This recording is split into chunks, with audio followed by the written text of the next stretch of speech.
नशे के सौदागर लोग हैं इस मार्केट में उतरे हुए, उसके बारे में क्या कहेंगे? देखिए, नशा करने वाला गुनहगार उतना नहीं है, सबसे बड़ा गुनहगार है जो हमारे मिल्लत के, हमारे कौम के, हमारे मोहल्ले के मुस्तकबिल को जो ख़राब कर रहे हैं, नशा बेचने वाले। वो शिवाजी नगर सिग्नल से वो गाड़ियाँ आती कैसे क्या, उस पर हमारा सबसे ज़्यादा फोकस रहेगा। और मैं कंधा, जैसे दूसरे नेता जीते हुए कंधा बचा रहे हैं, मैं वैसा कंधा नहीं बचाऊंगा। मैं लोगों से नहीं बोलूँगा कि आप लोग मुझे बताओ, मैं इंशाल्लाह ताला 3 महीने में नशा मुक्त और गुंडा मुक्त मोहल्ला बना के रहूँगा। ये मेरी कोशिश। इरफान भाई, आप जो ये रैली निकाले हो, जो आपने बातें की है, मतलब ये चीज़ आप करोगे, ये मुद्दे पे मैं काम करूँगा, क्या वो सच में?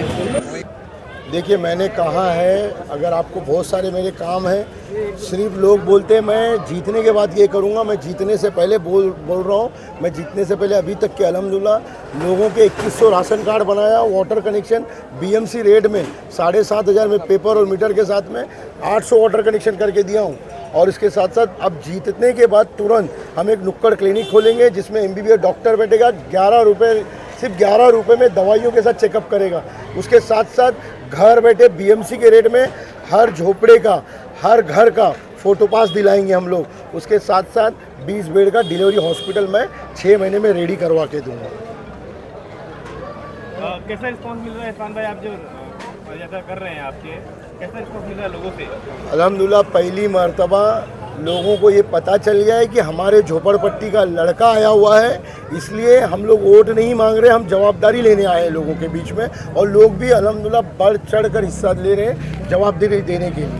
जिस तरह इरफान भाई आपके ऊपर आरोप भी लग रहे हैं कि आप पार्टी के नहीं थे, फिर भी आप टिकट लेकर आए, कहीं ना कहीं उस आरोप का आप क्या जवाब देना? देखिए, सबसे पहली बात आपको ये बता दूं सर, ये पार्टी के नहीं थे, ये जो बात आप बोल रहे हो ये मुझे नहीं, इरफान ड्यूटे की वाइफ को जरूर मिला है, मगर मुनाफ ड्यूटे साहब जो महाराष्ट्र प्रदेश पे कांग्रेस के सचिव हैं, उनके बहू को टिकट मिला है। ये मुझे नहीं, उनके बहू को, मुनाफ ड्यूटे के बहू को। और मुनाफ ड्यूटे के बारे में आप मालूम कर लीजिए, जो मेरे वालिद साहब हैं, कई सालों से कांग्रेस में हैं। वार्ड नंबर 134 में पिछले 15 से 20 सालों में जो विकास हुआ है, यानी जनता कहीं ना कहीं तरह से, तो विकास के लिए आप क्या आह्वान करना चाहेंगे? जीत कर आने के बाद में आने वाले 6 महीने में पहले आपका क्या रहेगा? आज तक हमारे झोपड़पट्टी में वार्ड नंबर 134 पूरा झोपड़पट्टी इलाका है, झोपड़पट्टी के लोगों ने नेता चुना था, इस बार बेटा और भाई चुनने जा रहे हैं। और विकास की बात रही तो हमने जीतने से पहले इतने काम किए, जीतने के बाद भी लोगों को भरोसा है कि इस बार हमारा बेटा या भाई काम कर सकता है, और वो इरफान ड्यूटे। इसलिए लोगों को पता है आने वाले 15 तारीख को 4 नंबर बटन पे, पंजे के निशान पे धकाधक वोट डालना है और झोपड़पट्टी की सरकार लाना है। और कैंडिडेट जिससे यहाँ पर खड़े हैं उनको देखते हुए आपको क्या लगता है? अल्हम्दुलिल्लाह मेरे लोग, मेरा वार्ड, मेरी झोपड़पट्टी के लोग, इस बार उन लोगों को पता है झोपड़पट्टी का एक ही स्थानिक और झोपड़पट्टी का ही इस बार कैंडिडेट खड़ा है। और कोई बाहर के जितने भी लोग आए, लोग उनको रिस्पांस नहीं कर रहे, क्योंकि एक ही लड़का है जो ये झोपड़पट्टी का कैंडिडेट के तौर पे पंजे से खड़ा है।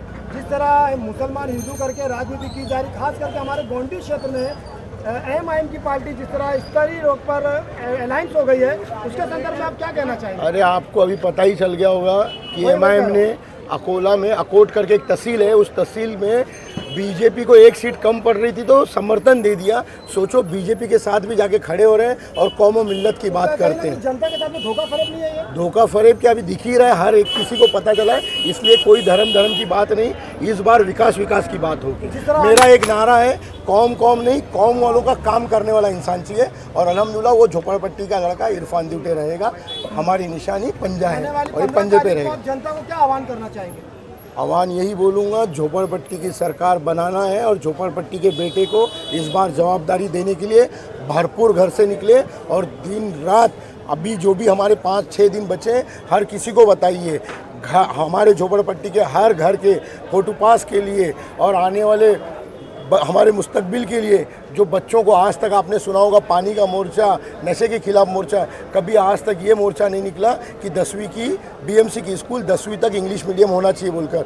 झोपड़पट्टी की सरकार बनते ही सबसे बड़ा हमारा मोर्चा BMC के ऊपर निकलेगा और वो BMC की स्कूल 10वीं तक इंग्लिश मीडियम होने के लिए। सर, इरफान में एक बड़ा मुद्दा है इस चुनाव में, जो नशे के सौदागर लोग हैं इस मार्केट में उतरे हुए, उसके बारे में क्या कहेंगे? देखिए, नशा करने वाला गुनहगार उतना नहीं है, सबसे बड़ा गुनहगार है जो हमारे मिल्लत के, हमारे कौम के, हमारे मोहल्ले के मुस्तकबिल को जो ख़राब कर रहे हैं नशा बेचने वाले, वो शिवाजी नगर सिग्नल से वो गाड़ियाँ आती कैसे क्या, उस पर हमारा सबसे ज़्यादा फोकस रहेगा। और मैं कंधा, जैसे दूसरे नेता जीते हुए कंधा बचा रहे हैं, मैं वैसा कंधा नहीं बचाऊंगा। मैं लोगों से नहीं बोलूँगा कि आप लोग मुझे बताओ, मैं इंशाल्लाह ताला 3 महीने में नशा मुक्त और गुंडा मुक्त मोहल्ला बना के रहूँगा, ये मेरी कोशिश है। एक और सवाल था, आपने बोले कि आप हॉस्पिटल बनाओगे, तो अगर आपको जीतने के बाद अगर 6 महीने में अगर आपका हॉस्पिटल नहीं आया तो जनता को आप क्या बोलोगे? मैंने कहा ना ऑन कैमरा, मैंने इससे पहले भी नुक्कड़ पर भी कहा है, गली न्यूज़ पर भी कहा है, आप सभी लोगों के सामने बोलता हूँ,